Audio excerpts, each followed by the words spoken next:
There's an advantage to renovating a space while living in it, in that over time we were able to see what worked and what didn't work as everything progressed. I think we had a clear understanding of what we wanted in a home from the very beginning. We wanted to create an open space that would have exposed walls and light entering from all directions. My name is David Buchler, and I live here with my partner Koichi and our cat Sophie. We worked on this project with Kei Makito, an architect from Roovice, who helped us manage this project.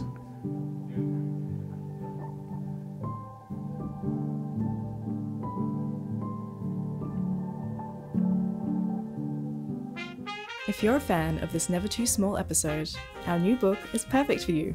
Discover our top 30 small footprint homes, available at the Never Too Small store. The apartment is located on the west side of Tokyo. It's conveniently located 20 minutes by train from Shibuya and close to Nishi-Ogikubo and Kichijoji, areas both surrounded by nature and known for antique shopping and local bars.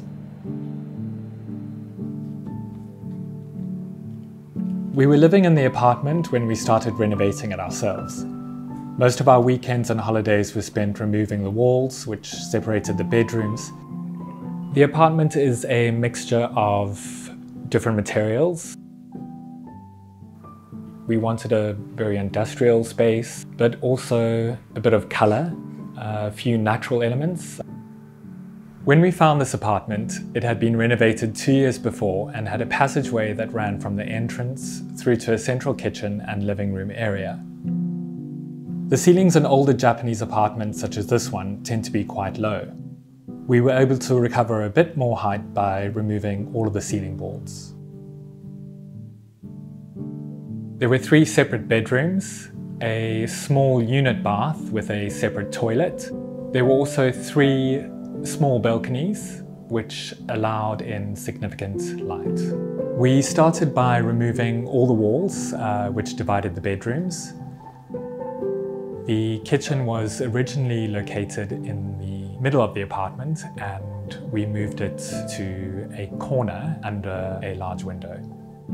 We created a custom joinery unit which divided the living room area and the bedroom.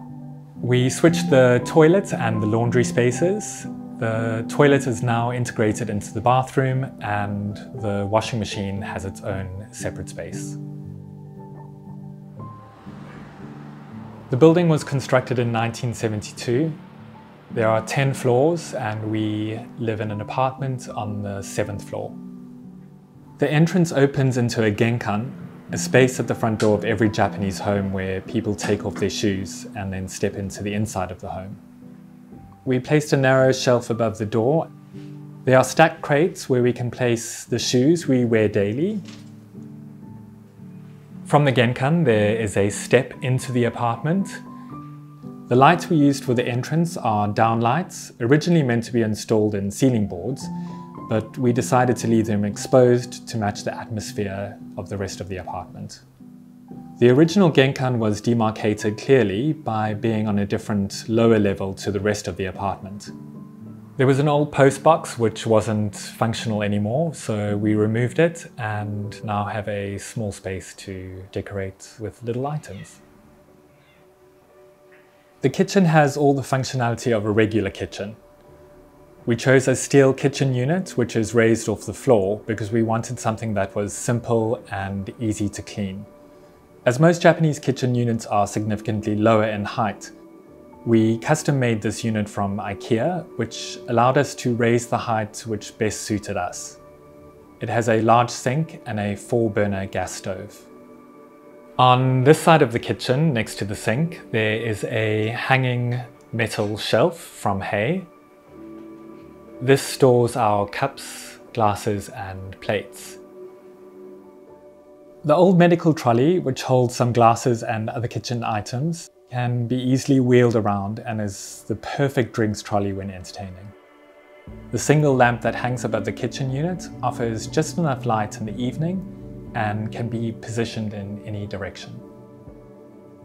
There is also a large fridge and a metal shelving unit with supplies for the kitchen. When the weather is nice, we can open the windows and the small door near the stove to have extra ventilation and a bit of a view when preparing meals. A small round dining table stands in the center of the space with a single low-hanging pendant light, which directs the light specifically in one place. A custom joinery storage pod in the middle of the apartment opens on this side of the dining room by 2 sliding doors. Inside the cupboard, we placed stainless steel Muji shelving with space to store items for the kitchen. We wanted the storage unit to feel more like a piece of furniture and deliberately decided that it would not extend all the way to the ceiling. The door closes and feels a little bit like a puzzle piece. There is soft strip lighting above the storage unit, which makes it cozy in the evening. The original floor had panels with a wooden veneer. When we removed this, there was a layer of concrete. On one half of the apartment, we kept the concrete, which we treated and finished with a varnish. And on the other half, we used blue PVC tiles. The living space faces into the kitchen and is divided by a thin brass strip separating the blue PVC tiles and the Catian mortar floor. The soft furnishings and our growing collection of African art fills the space with warm colours against the grey of the concrete. We painted the ceiling white in this area to make the space feel brighter and reflect some light. On clear days, we have a beautiful view of Mount Fuji on one side and Shibuya and Shinjuku on the other side. There is a karimoku black sofa underneath a window, a single black armchair, a wooden mid-century coffee table and side table. The custom-made bookshelf is filled with art journals, magazines and photography books. This bookshelf connects the living room with a small studio space. There's a height-adjustable trestle table, which we both share when working on our laptops or cutting patterns and sewing. To give more versatility to the space, we decided to use a duct rail to hang the lights, which allows them to be easily moved around the room. The metal shelving unit has storage for things necessary in our studio space. There is a record player on top and we love listening to records when working. On the other side of the storage pod is the bedroom. This space can be closed off using the curtain hanging from the rail attached to the ceiling. We sewed a simple linen curtain which is segmented and runs across the storage unit where our clothing is stored. The curtain wraps its way around the foot of the bed, cocooning the space. The space on either side of the bed is narrow, so we attach shelving from hay onto the wall as bedside tables, which keeps the floor space open and allows access to the large sliding drawers underneath the bed. We decided the storage pod should be accessible from both sides. It helps to demarcate spaces and offers a bit more privacy. We chose blinds on this side of the apartment to offer some privacy from our neighbours. The afternoon sunsets from this side of the apartment are really magnificent too.